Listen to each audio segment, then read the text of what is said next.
Welcome to Experiment Scary.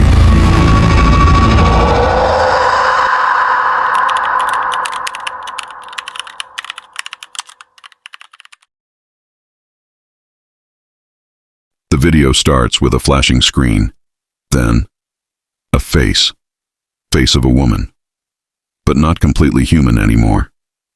His eyes are black, completely black. No eye whites, no pupils, just a boundless emptiness that reflects nothing. Her skin moved, rippling, like there was something crawling beneath the surface, and when he opened his mouth, they come out. Hundreds, thousands, bees, alive, buzzing, born from within her. This is the last known record of Elara Cruz, the woman who was supposed to save the world, the woman who instead turned into something else. It all started with good intentions. In 2023, American scientists launched Project Pollinator, a secret government initiative to address the global bee extinction crisis. The goal was simple: create a serum that could boost pollination rates and save the multi-billion-dollar agricultural industry. The facility was built in the desert, 15 miles from the US-Mexico border, remote, hidden, perfect for experiments that weren't to be seen by the public. They needed volunteers. Elara is 28 years old. Born in El Paso, Texas, she grew up between two cultures. She's Mexican-American. She works as a research assistant in environmental biology at the University of Arizona. When a recruitment notice appeared on her campus's board, the message was too good to ignore: seeking volunteers for advanced ecological research. Compensation $50,000. Housing provided. Contribute to saving the planet. Elara needed money. Her mother was sick. Medical bills were piling up. She didn't ask many questions. She should have. On day one at a secret facility, called Nexus Station 7, from the outside it looks like a typical research center: white walls, solar panels, security gates. But underground, it's a different story. 3 stories down, a glass-enclosed laboratory. Each chamber contains thousands of bees' genetic hybrids designed to be super pollinators. Dr. Sarah Wickham, the chief scientist, greeted Elara with a cool smile. "Welcome to the future, Miss Cruz. You're going to help us change the world." Elara stared at the bees buzzing behind the thick glass. "What will I do exactly?" "It's simple. We'll inject you with a serum. Your body will produce pheromones that attract and enhance the bee's behavior. Think of it as an ally of nature." Elara hesitated, but $50,000 was $50,000. "Is this safe?" Dr. Wickham smiled wider. "Of course." Week 1. First injection. The serum was golden, thick. It moved slowly like honey in the syringe. When it was injected into her arm, Elara felt warmth coursing through her veins. It wasn't pain, it was pleasant. It was like sunlight flowing through her body. "How does it feel?" Dr. Wickham asked. "Good. Actually, wonderful." That night, Elara slept more soundly than usual. She dreamed of flowers, summer fields, wings beating in unison. Week 2, changes. Her sense of smell had drastically improved. She could smell perfume from across the room. She could recognize people just by their scent. Her skin felt smooth, almost waxy. And she was always warm. Even in air-conditioned rooms, she never felt cold. But there were things he didn't report, like the faint hexagonal pattern on his arm, or the strange urge to eat sugar honey, syrup, anything sweet. His body needed it, and the dreams. Every night, he dreamed of the queen, a giant bee, beautiful, terrifying, surrounded by thousands of workers moving as one consciousness. In the dream, the queen stared at him. "You are becoming like me." Week 3. Call of the nest. One morning, Elara woke up and knew something was wrong. She touched her neck. There were lumps. Small, hard, arranged in a perfect hexagonal pattern. She ran to the bathroom mirror. Her skin was changing. The pattern spread to her shoulders and chest. When she pressed, something beneath her moved. It crawled. Elara screamed. In the examination room, they strapped her to the table. Not for her safety, but for theirs. Dr. Wickham stared at her with cold, curious eyes. Subject 0 is showing rapid cellular restructuring. The epidermis is developing a chitin-like material.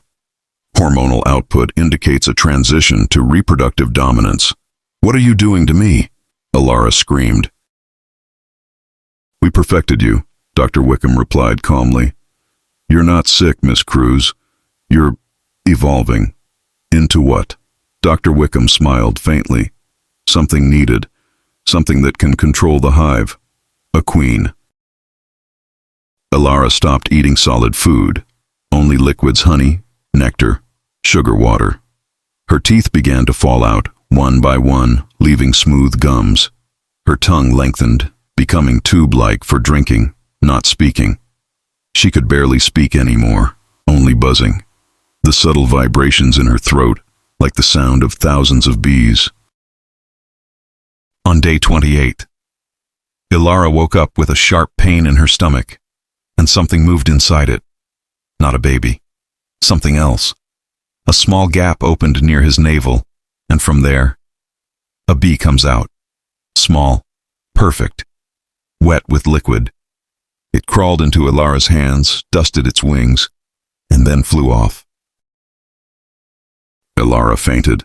More came out, dozens, all alive. The scientists watch. They recorded everything. Subject 0 achieved full reproductive function. Offspring exhibited high intelligence and coordination. Pheromone production exceeded expectations, Dr. Wickham noted coldly. A young scientist trembled. "Dr. Wickham, should we stop him? He's suffering." "She's evolving," Dr. Wickham replied without looking up. "Suffering is subjective. Progress is objective." Week 6. The hive mind. Elara stopped thinking in words. Her thoughts became patterns. Hexagons. Flow. Connections. She could feel every bee in the facility. They were her. She was them. When he moved his hands, they moved. When he gets angry, they rage. When he gets scared, they attack. First death. A guard entered without protocol. Elara looked at him with empty black eyes. He didn't speak. "It's not necessary." The bees come. Thousands. Envelopes the guard's body in seconds. The scream only lasted 20 seconds. Then, silence. All that remained were bones. In week 8, awareness. Elara sat in her cell. She was no longer afraid. She was no longer human. But now she understood. They created her, but they didn't control her. The queen controlled the hive, and this place was now her hive. Escape. During the routine transfer, they underestimated her. As soon as the door opened, it released a pulse of pheromones. All the bees responded simultaneously. Alarms sounded. Glass shattered. The swarm was unstoppable. The scientists ran. The guards fired. But you can't shoot a cloud. You can't fight 1,000 minds moving as one. Dr. Wickham's final footage. The security camera shows Dr. Wickham in his office, with thousands of bees perched on his face. If anyone finds this, Project Pollinator is a success. Subject 0 has achieved full metamorphosis. He is extraordinary. But we lost control. He is no longer human. He is not an individual. He is the hive itself. A bee lands on the lens, then another, then hundreds. The screen goes black. His scream is brief. 3 days later, Border Patrol reported something strange. A swarm of giant bees was moving north from the desert. They numbered an estimated 2 million. At the center of the swarm, a figure, human-sized, walking upright. Its entire body was covered in bees. As officers approached, the swarm opened briefly, and they saw her. Elara Cruz. But almost unrecognizable. The skin is golden and segmented. His eyes were jet black. The body is elongated, strong. He looked at them, and they heard something not with their ears, but in their minds. "I am the queen. This is my territory now. The herd closes again, and he disappeared into the desert. Present the facility burned to the ground. Officially, a gas leak. Officially, no one survived. Officially, Project Pollinator never existed. But in the desert, if you drive the back roads near the border, you might see it. A giant honeycomb structure, organic, growing. And at night, you'll hear it. A deep hum. Very deep, from underground. Like the heartbeat of something immense. Sightings hikers report seeing a female figure in the distance, human-shaped, moving slowly through the desert, always surrounded by a cloud of bees.